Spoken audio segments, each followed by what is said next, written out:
o tau wharolongo atu mata upo whalea lili e se le vala le o toi manu mai le atu o kuskusinga mai Samoa le I think pula pusepa po talamua ke o se a se so kuskusinga ia mai papeo o ia whalea lili ave ia whamsino sili ma Taro Clark I fai uma meia fai ni o ke o mai nga ko ya ngi le test ke whamsinga ia ma test fo ele la me kongwa o me fo ngele ka ko kalwa fo last week le pare ko fo le il fai se fai unga ala ka kia le o ka kia la fua o ka pule Samoa wale ngo fa lo fa penga nga race fo ngere for famsinga nga racing le ka sa ku mo me ia fa famsinga mo kala foi kala kala ia se ia malem ka pula le foi le or fai o se famsinga e lungo mo kala kuskusia ailesis o menga kupu o sis ele kupu Samoa mai le fa ka ko mai ia me a ka kai fafo e se sera kula fo ia me ka ko Samoa ia me sia ia la ko foi sa ingi be o le wo fa ka o ko mau ku le la fo ma fa ia ma ale mo ia mo mau fa ka pe ia uia a fai o lai si la fia le e lo ia o lo tutu mo fale alili there is a case to answer o la mea why not fai la mea le ntao fai po le ala se fengumia ile la ko fengumia I mai fa msingo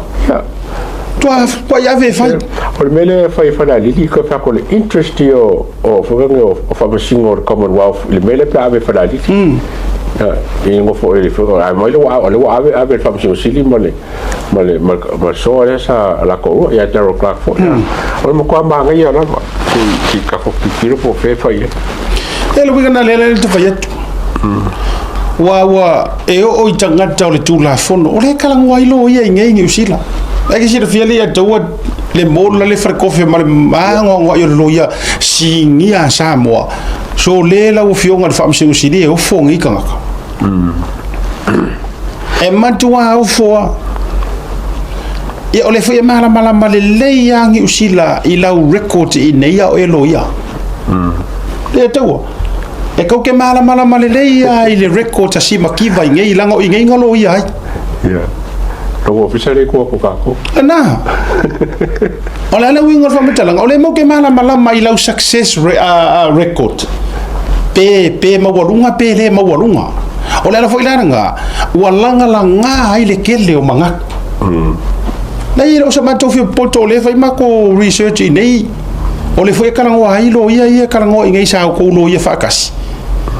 so ole mawalunga la ole alu ngai fa masingonga mangai unga fa pe ngai ore ko kepa foi nga fa kilo I le records au elo ia ngai pe nga kelengi au cases nga success pe ole kelo nga ia mengi ole feu ole bela na lela matana tilo itangata ai te lo na tau mana ia mai au fa nga au e 5 lai oi lo fionga ne fa masingo city ele o se talava nei na mana ia mai au fa unga mai ka usa mai isi me ma make sense so le e fa so ko ru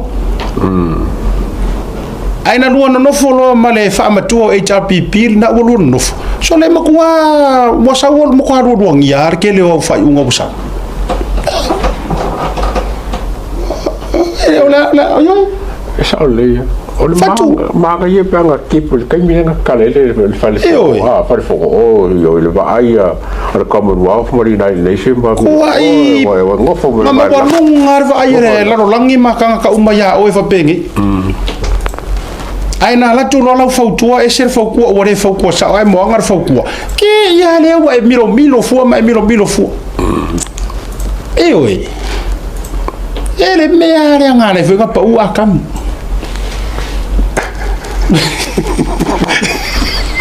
oi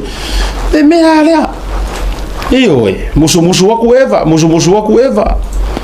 le sila fia la songa si makiva se fa kula ukara wa leva nga ole ita pipi kuri oi leva kusa ole upumongia ai kele ingofo inga sio farkua le kulo le ke faya kula ngai si ala langa uma ya kanga uma malama ya sio e matua HRPP ele nga kia nga me ya e va pese me le nga me HRPP o winga le tfatoi na matua seki uma mai au fainga ile makanga savalinga te loi o le record tale HRPP nga ye e ko e pale me loku le pa por ka mua le kiria isi si makiva langa yele pawa kiria ese ile iko kongor par menge ile le lua vai ko ya fa lua vai ko le ai oi le ona ma fu la utala le utafayat le anga o sio fritua o le niso se kasi o lima kamakaua ko stui ya e ke se fiera o ka ole ala le winga le utafayat o winga le utitau avatua kusa o ele si ngai le lisi le hot list le HRPP a pale mai e makua maua mane lua vai koru kiria ro o ia ko foi ese o Samoa le anga orkele i mata o HRPP o nga mafu ainga foi inga le HRPP ile fai kaunga le HRPP ai le o se fai kaunga kanga kai mala mala finga no le tua o le mato fai tau o le anga fa ku ele ku le fa anga fa fai ai i maka mayor au HRPP makula e pamara ko vaenga o e ko kasinga fo ngo ki HRPP so o le langa ka penga yo mai kiri ese oi ai vai la o e fainga o le anga fa ka penga le ya o le tua ai ku sa wa kaluanga o marosi au fai poipong wa sa wa vai le record le wa sa wa ai te lo la oi e makua kadie ya o ka se kadie le HRPP o ke lo ai vote o ma fa HRPP pe a pasi nge se lo vai koru fa to fo ile tawa a o nge nga pasi se lo vai koru ai fa mo kai lo fo i marau ma sia mengi ke lo oi e pa lo ka o ma ma HRPP fa popo mar fast lo ngo winga e nga ofia me ma la king o pa lo ka ya oi ya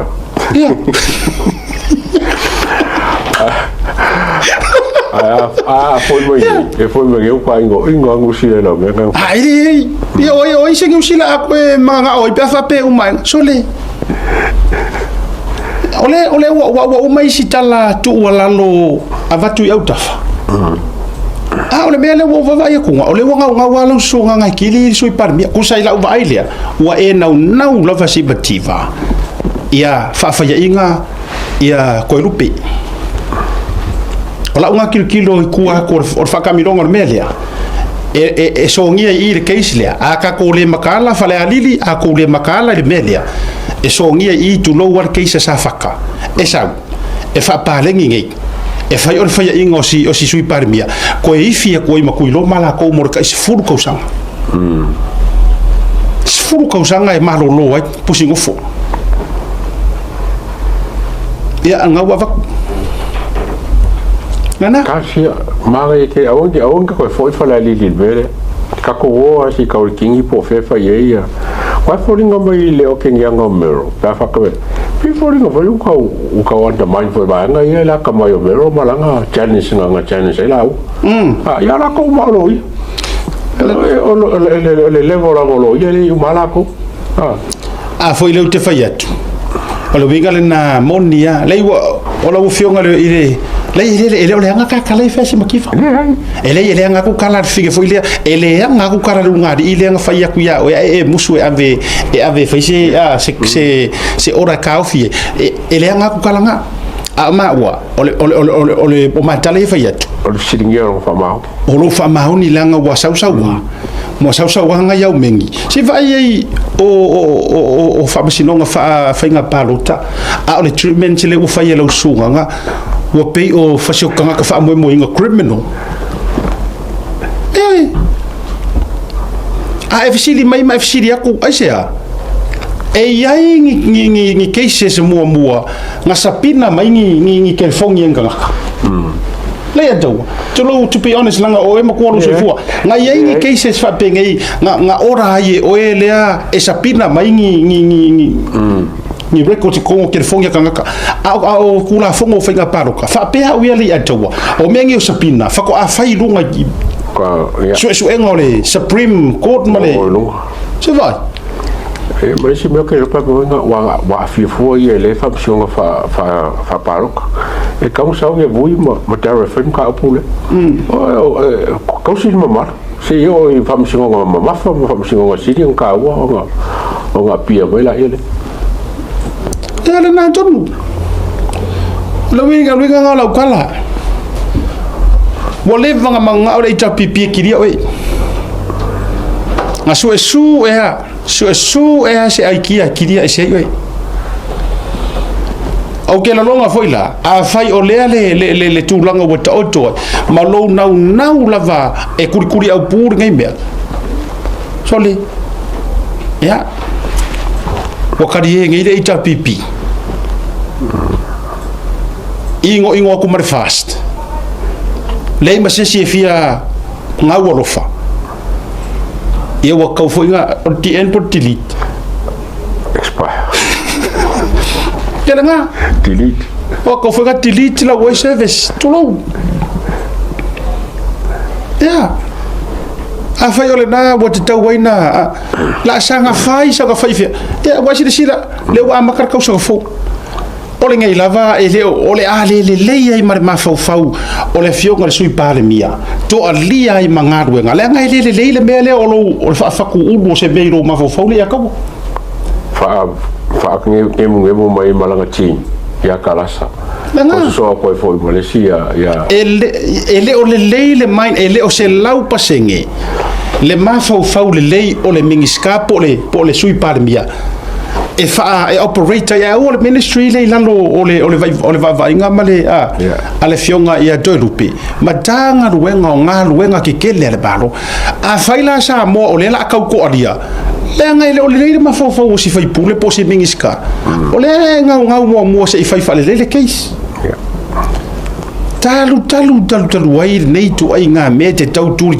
ki nga wa uma le nga so ala puli o malelenga so ala pule ai lema fai mo wala story they are tau wa umana mato lo umale story sa ormela ya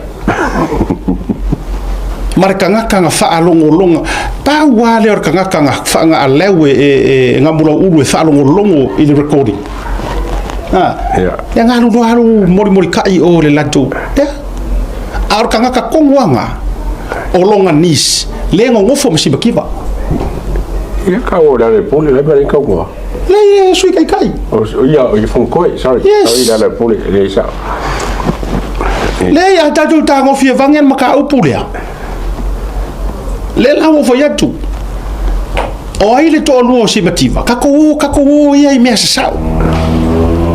o si kai mi le atu tatu tau no Nonofo mo te fa pe ya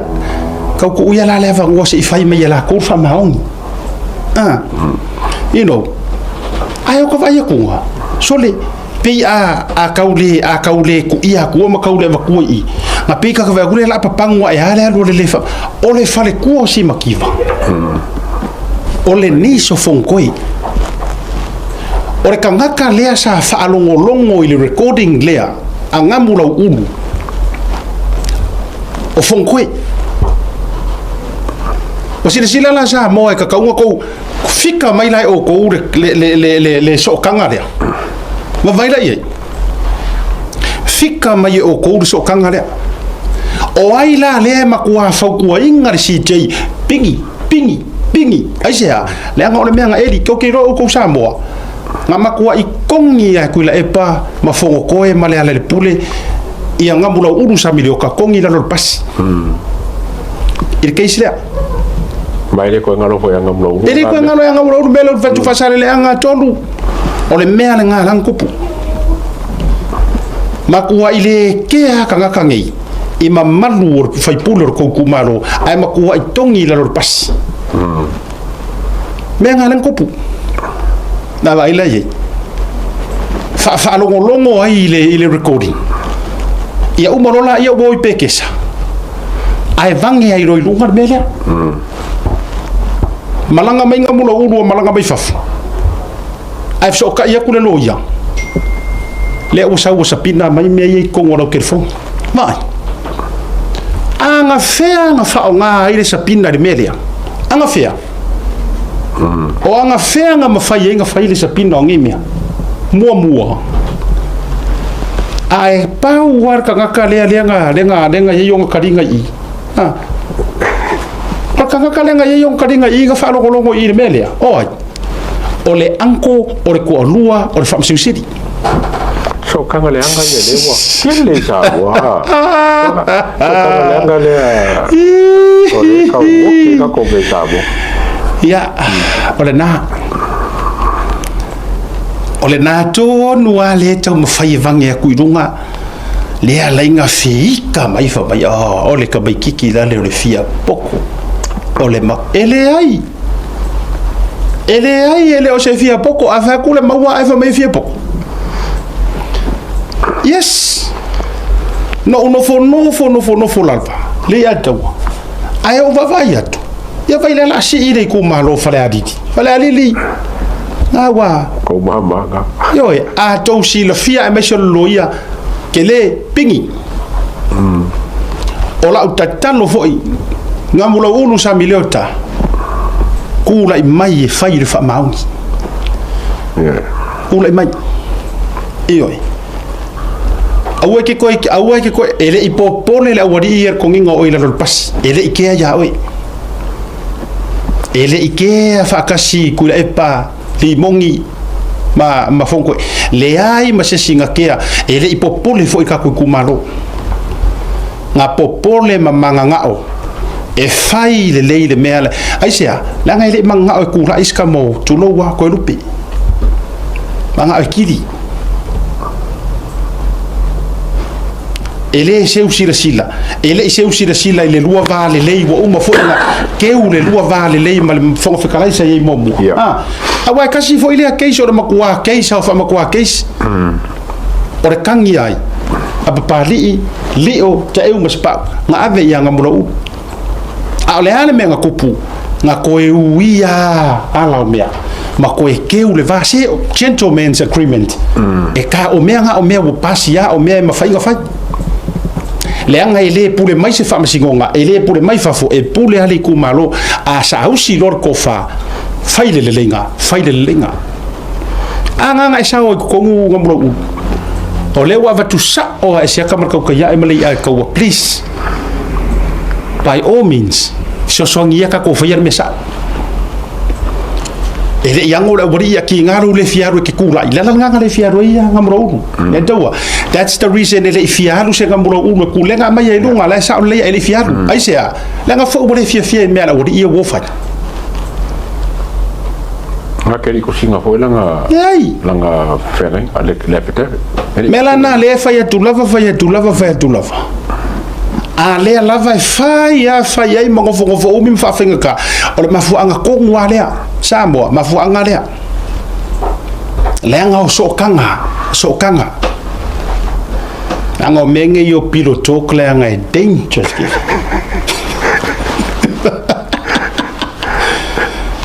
e makua dangerous ki le menge yo piloto e mo ka kala ile si ai ala ladies ya lena ioi le la wa vatu le ala na to te sila wa e se al fa la ule ko so ile ne case le e se mama peor kalanga le penga voi ki nganga para wa ku re kau kai o mai foi mai wangaru ala e kala kai ai se le anga ole ye so kanga le mi milo ko ku re melia le anga or kanga kale anga mori nga ave le recording le kaka ko wale nga ave nga ko ngore HPP ya la na awaka ko ke ko ma meo so kanga ma me ya ta tu e fele mesa la foi le ka ko le mau amuro ulu sa miliota tu lo le ta or sofa o ko fai ka wai ka ko so nga puli a fai to sisi e iro to falanginga o sa fokula fai o makua pule ia makua kula i lau fa ko fala inga e kia fau ai mai so fonga fa msingonga e ki sa ngwa sa o ya o ye me kula mai mareka ngaka nga e fa longo inga melia mareka ngaka sa yoe ai pe kaiwa pieranga fa umai ai oko ya da nali to ni kio a musu e fa sili e fa ngale ke sa fon ko e fa ma fon ka ingol ke sili fa dali musu ko a musu mo musu e fa nga ale no fo yetu nga sheki ya ufika nga oi le ngale la nga fa penga se ka ko amio ai nga e sheki maya na ola ufio nga fam sili le ngango ka ngo quote melia le nga e fa masingo mai e nga oi ya ai nga se e ko lo a ngo fo kong se e ko kasi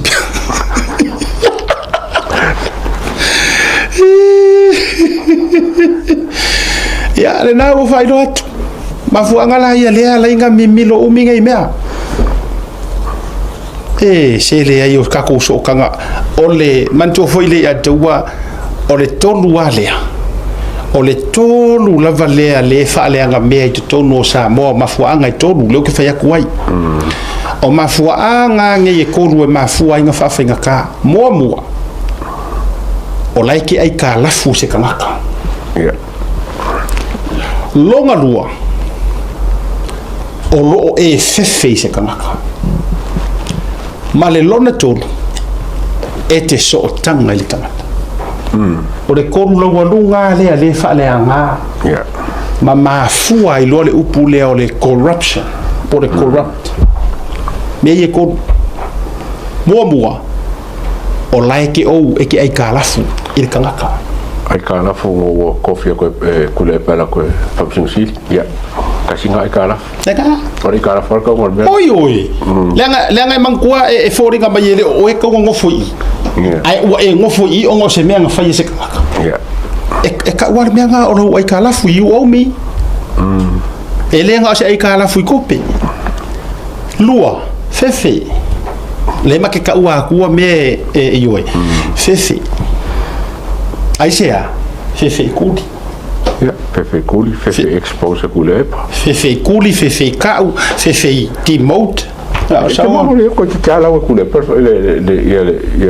le anga ba ore o famsing sil ai la ka mania sole wole musi lunga ko ki le famsing sil ngo ka o kule ya fam que vai do pe fa vakas ai vai lua ya ko sa o fefe le o ma le o tango e a mo ai ta la fu pete o se tangata that's one thing le fo ia la ke vai le e disi o vai nga ia ki nga la ko ingo sko inga ko ki nga lo la ko kadinga il fa o lo ataua mar fa vesi and they were still close their eyes and tulepa. Why? They owe him. It's either they owe him he loans, it's either they owe him he lands, they owe him he mengo mai New Zealand, travel to Australia, they owe whatsoever. They owe him. Anga le sengi kula epa mai fas prepare avifea sengi kula epa mai fas prepare avifea me akongo kaka umanga they worshiping him because what o mea ia nga fai lua o le fefe aisea e siriaro fa susu pe ir mele ku lo le ngana langa o upo ngana ioi langa ke kuria u ke wa ko ave u langa u so ka isi moa o ke ia palai mai mele e ia o qualification de mele ai nga ave sa o ha u lunga o ka malo fefe male numero tonu o le kamala lea o le kama malo side so tanga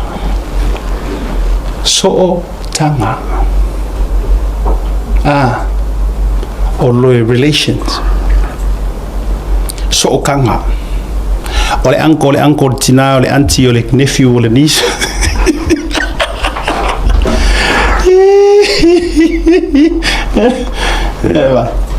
ya tasila na vaenga le to alia se ka ko kilo